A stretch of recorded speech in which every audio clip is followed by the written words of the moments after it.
السلام علیکم سر ساحل، میرا بہت ہی بیسک سا سوال ہے. میں جاننا چاہتی ہوں کہ کائنڈلی آپ مجھے بتا دیں غیبت کیا ہے، اور یہ ایگزامپلس کے ساتھ کائنڈلی سمجھائیے گا، کیونکہ میرے ذہن میں کلیئرٹی اس کو لے کے بالکل بھی نہیں ہے.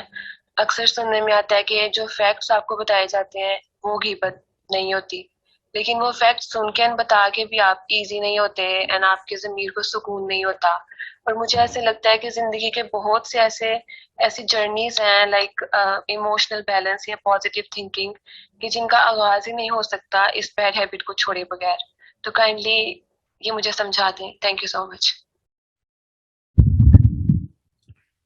تو فیکٹس کو ہی غیبت کہتے ہیں. جو فیکٹس نہیں ہوگی تو وہ تہمت ہوگی. اوکے، ان دونوں کو الگ الگ طریقے سے اسلام میں بڑی ویلیو ہے، بہت بہت اہمیت ہے کہ اس سے گندے کام نہیں ہو سکتے انسانی سطح پر. سو کسی کی ایسی، ہر بندے میں کوتاہی ہوتی ہے، کمی ہوتی ہے،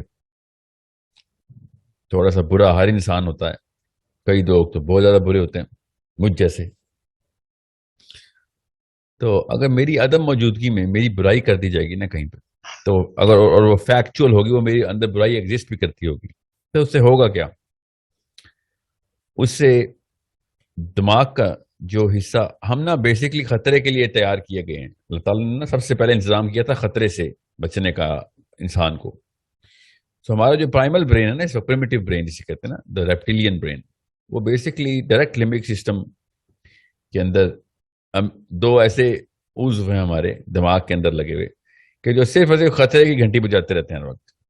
اوکے، کچھ بھی کر لیں آپ، سب سے پہلے جیسے ہی وہ والے دو عضو امیگڈلاس بولتے ہیں ان کو، وہ اگر ٹریگر ہو گئے نا تو باقی کا سارا دماغ معوف ہو گیا، ختم. اس کو کہتے ہیں sympathetic nervous system. Sympathetic nervous system trigger کر دیتے ہیں وہ. جیسے ہی سمپیتھیٹک نروس سسٹم ٹریگر ہوتا ہے تو پیرا سمپیتھیٹک نروس سسٹم، جو کہ میرا اس وقت آپ کا بھی ہے، نارمل نروس سسٹم، جس میں ہم سوچتے ہیں، لاجک، منطق کی بات کرتے ہیں، ریشنلزم کرتے ہیں، اسلام کی بات کرتے ہیں، لوگوں کی بھلائی کی بات کرتے ہیں، لوگوں کے ساتھ کسی قسم کا کوئی بھی معاملہ رکھنا، اس کے پیچھے اصول کیوں فالو کی جائیں، یہ سب پیرا سمپیتھیٹک نروس سسٹم کی سب کانشیس اینڈ کانشیس مینیفیسٹیشن ہے. مطلب ہے کہ جو نظر آتا ہے، جو ظہور ہوتی ہے، اس کا اظہار ہوتا ہے کہ ہاں لوگوں کا نظام چل رہا ہے، بڑا اچھا چل رہا ہے، وہ کیسے سوچ سمجھ کے چل رہا ہے. جب یہ دماغ ہی بند ہو جائے گا سوچ سمجھنے والا، تو پھر کون سا نظام چلے گا؟ لٹرلی ریپٹیلین، نام بڑا اچھا رکھا ہے انہوں نے، ریپٹیلین برین آن ہو جائے گا. وہ ٹریگر کرے گا امیگڈلاس کے تھرو. فیئر جب آئے گا تو پھر آل آف اے سڈن آپ کی سوچنے سمجھنے کی صلاحیت ختم، اور آپ ایک دوسرے سے گھبرائے ہوئے رہیں گے. تو کسی سے کسی کو ڈرانا ہو تو کیا کرنا چاہیے؟ اسے اس کے خطرے کی آگاہی دینی چاہیے. سمجھ رہے؟ تو اللہ تعالیٰ نے کہا، جی جی.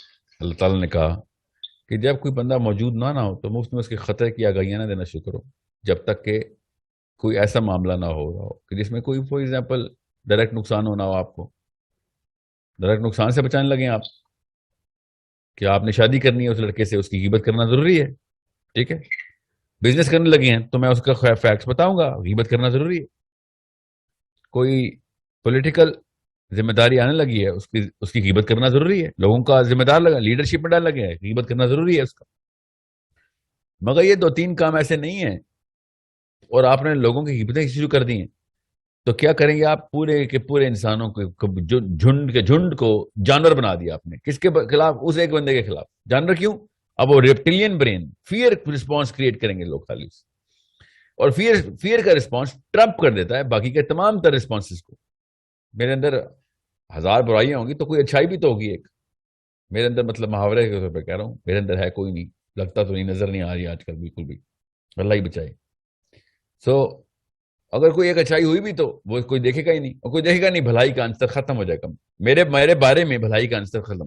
میں جتنے خطرے میں ہوں گا نا، اور آپ کچھ سوچیں، اللہ تعالیٰ ایک انسان کی سیکیورٹی کے لیے پورا قرآن پاک نازل کر دیتے کہ ایک انسان سیکیور ہو جائے. جس نے ایک انسان کو بچایا اس نے ساری انسانیت کو بچایا. اس آیت کے خلاف جاتی ہے وہ والی حرکتیں کہ جو غیبت اور تہمت کرواتی، وہ اس انسان کو اتنا انسیکیور کر دیتی ہیں، اس کو پتہ ہی نہیں ہوتا کہ اس کمرے میں داخل ہو، اس کمرے میں سارے کے سارے لوگ اس سے ڈرے ہوئے، اور ڈر کے کیا کرتے ہیں لوگ، حملہ کرتا ہے نا جانور، تو اس سارے کے سارے اس کے دشمن اس کو مارنے کے لیے بیٹھے، اس کو نقصان پہنچانے کے لیے بیٹھے، اس کو پتہ ہی نہیں، وہ اپنے آپ کا بچاؤ ہی نہیں کر سکتا۔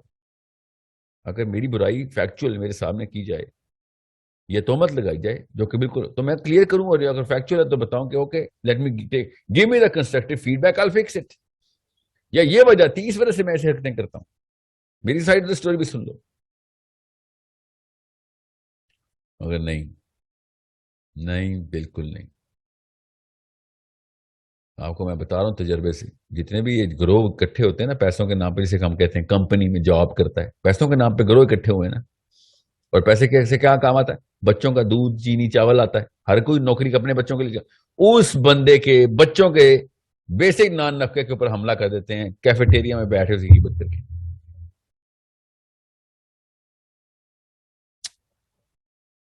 پتہ ہی نہیں ہوتا کس جگہ پہ جا کے غیبت کر دی، کس جگہ کا مطلب ہے دفتر میں جا کے غیبت کرتی، جہاں پہ اس کے بچوں کا، اس کے گھر کے بجلی کے بل کا انتظام کے لیے وہ آیا ہوا تھا، ادھر اس کی غیبت کر دی۔ اب اس کی کیا، اس کے پورے گھرانے کی بیسک انتظامی امور خطرے میں ڈال دی ہم نے۔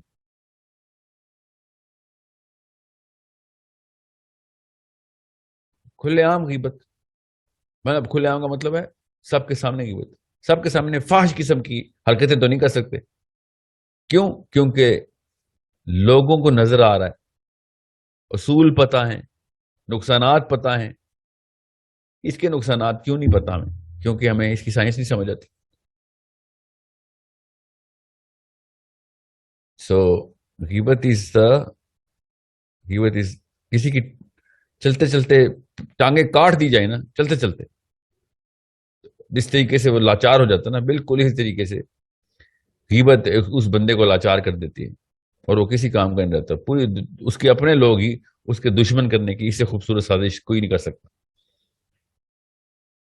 سو it's a bigger part of Umar bin Khattab, Ali بن ابی طالب کھڑے میں، ایک بندہ آیا اور عمر بن خطاب امیر المومنین اس پیروں سے لپٹ گیا، چیخیں ماری جائے گی، مجھے کفارہ کروا دیں، مجھے کفارہ بتا دیں، مجھے میرے گناہ کی معافی چاہیے، مجھے کفارہ بتائیں۔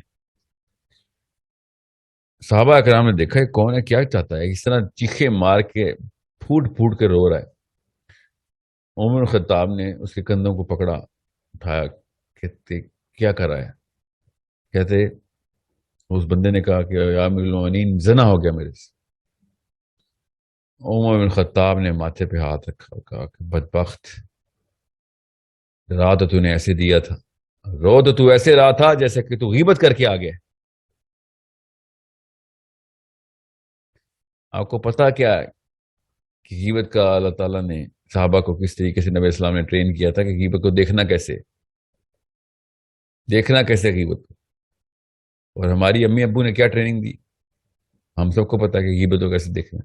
امی نے ابو کی غیبت کر کے پالا، ابو نے امی کی غیبت کر کے پالا، ہم نے کہ خاک غیبت کی باتیں کرنی، اور کیا غیبت کر کے پالا، نعوذ باللہ۔ نہیں، میں نے بات غلط کی ہے، اتنا اعلیٰ مقام نہیں دینا چاہیے پاکستانی مسلمانوں کو۔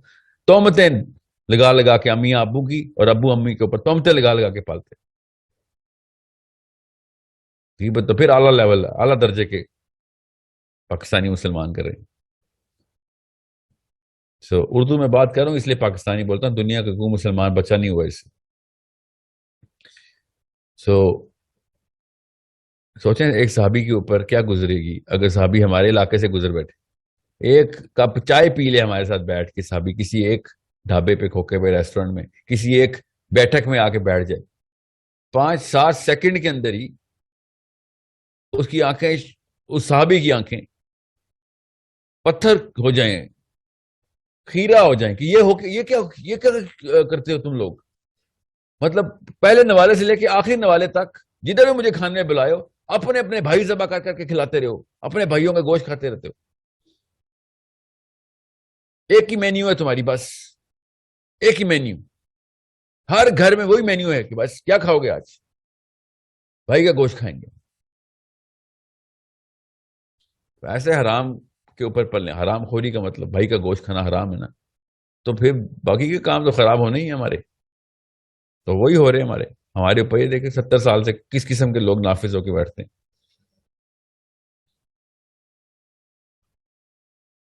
So we are in a jungle when we are غیبت کرتے ہیں ہم تو ہم جنگل میں رہتے ہیں, جنگل کے جانور ہیں ہم. کیوں؟ فیئر میں ہم پلتے ہیں. صرف فیئر میں پالنے والے لوگ جانور ہی پال رہے ہیں, وہ بھی جنگلی جانور پال رہے ہیں. جنگلی جانور پالنے والے لوگ پہ ایسی حرکتیں کرتے ہیں. آپ تو لڑکی ہیں, آپ کو خود پتہ ہے, آپ کس شہر میں ہیں, جس بھی شہر میں چلیں, کیا نام لینا, کیونکہ ہر شہر میں ایسے ہی ہے. آپ گلگت سے لے کے کراچی تک کسی ایک گلی میں 10 منٹ گزر کے دکھائیں, دیکھیں کس طریقے سے جانور. آپ لڑکی سے زیادہ کون جانتا ہے کہ آدمی کتنا بڑا جانور ہے آج کل کا. یہ کچھ بھی نہیں ہے جو آپ کو گندی نگاہوں سے دیکھتا ہے نا پاکستانی مرد, کوئی بھی جانور پن نہیں ہے. غیبت اس سے کئی گنا بڑا جانور پن ہے. وہ انٹرنلائز کرتا ہے ایک بندے کے خلاف, انسیکیور کرتا ہے اس بندے کو باقی لوگوں کے اندر.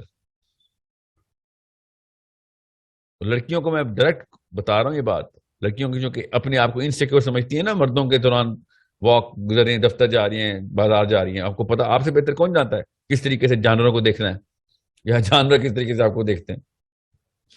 یہ کچھ بھی انسیکیورٹی نہیں ہے. ایک بندے کی غیبت کی گئی ہے اور اس کو اس کمرے میں داخل کر دیا جائے کہ جہاں پہ اس کی غیبت کی گئی تھی. وہ جتنا انسیکیور ہے نا, کوئی پاکستانی عورت انسیکیور نہیں ہے پاکستانی مردوں کے بیچ میں. انٹرنلائز کی گئی, اس کو اسٹیبلش کر دی گئی ہے, اس کے خلاف تمام تر جو مہم چلا دی گئی ہے, سازش کامیاب ہو چکی ہے اس کے خلاف. وہ بیچارے کو پتہ بھی نہیں ہے. نبی السلام نے شاہ فرمایا کیونکہ وہ بندہ اپنا ڈیفینس ہی نہیں کر سکتا تھا, ڈیفینسو گدھا مرا ہوا پڑا تھا. نبی اسلام نے صحابہ کو روکا کہ دیکھو یہ کیا ہے. صحابہ نے پھر دریافت کیا کہ اس طریقے سے کیا نبی اسلام نے ہمیں ٹریننگ دینے کے لیے ابھی روکا ہے, کیا ٹریننگ ملنے والی, اتنا بڑا واقعہ ہونے لگا. غیبت کی ٹریننگ ہو رہی تھی. یہ کیا کرے گا, کیا کرے گا یہ مرا ہوا گدھا, کیا کرے گا.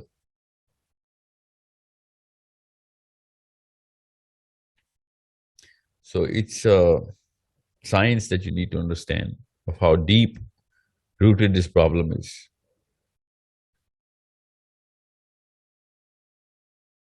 کہ میرے پاس اردو انگریزی نہیں ہے کہ میں غیبت کیسے لفظ کو ڈیٹیل میں اس نس پہ جا کے, دماغ کی اس نس پہ جا کے وار کروں کہ سمجھ آ جائے کہ کتنی ڈیپتھ میں جا کے غیبت جو ہے نا وہ کتنا ہی گندا کام ہے, کتنا ہی گندا کام ہے. بہرحال آپ نے کہا نا فیکٹس کی بات, جی فیکٹس کی بات بتا رہا ہوں, کسی کی صحیح برائی کر دینا, صحیح برائی کر دینا کتنا ہی گندا کام ہے اس کی عدم موجودگی میں.